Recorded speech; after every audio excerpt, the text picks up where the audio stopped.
Here is a collection of all the blueprints that I've done within my game, and I'll be sure to upload them as screenshots below this video. So here we have the bumper system, where what happens is every time the player collides with the bumper, it will gain access to its physics, and will then calculate its location and grabs access to the bumper's location.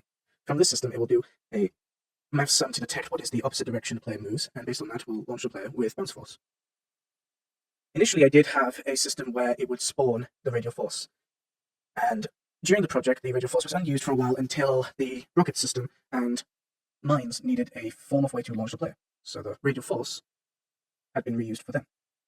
Now, the radial force goes and gains access to the collision, and once a player collides with a radial force, or if anything does, it will go ahead and cause this function to call.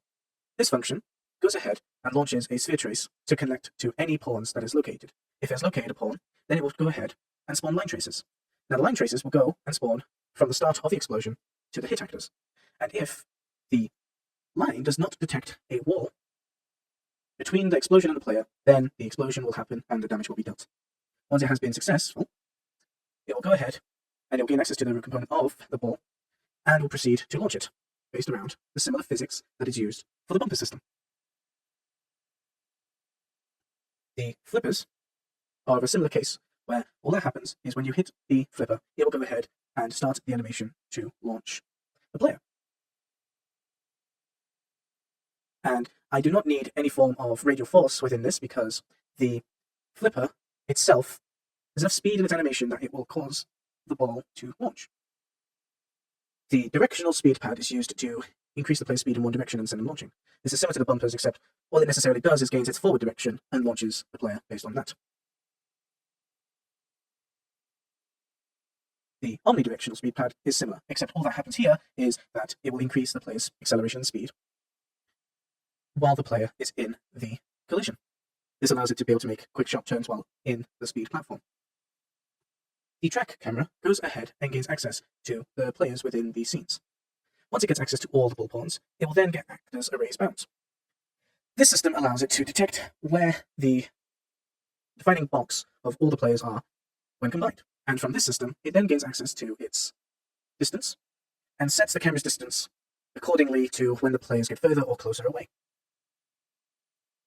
And of course, it will then set the position, which from here goes ahead and will get access to that new cube and will essentially try to center the camera to that cube's location.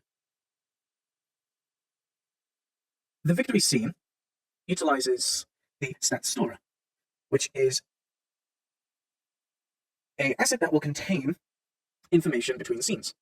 For instance, this is Jack's system for his player heads and such, and this is for the placements. Now it will go ahead and it will gain access towards those stats. And from there, it will determine the placement of each player. From there, it will do a system that will set the podium and player's position higher or lower based on their position.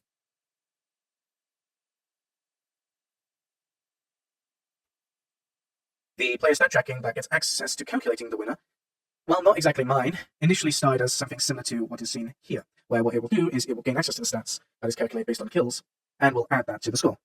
And normally it would follow that system, except originally that means it would only calculate the first place player.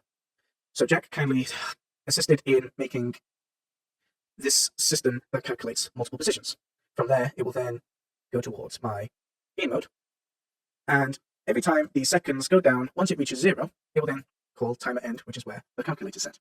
From there, it will set the array of play positions and send that to my game mode base, which will go ahead and set the placements within the stat storer to those winning players. This allows it to then go towards the victory scene and set their positions.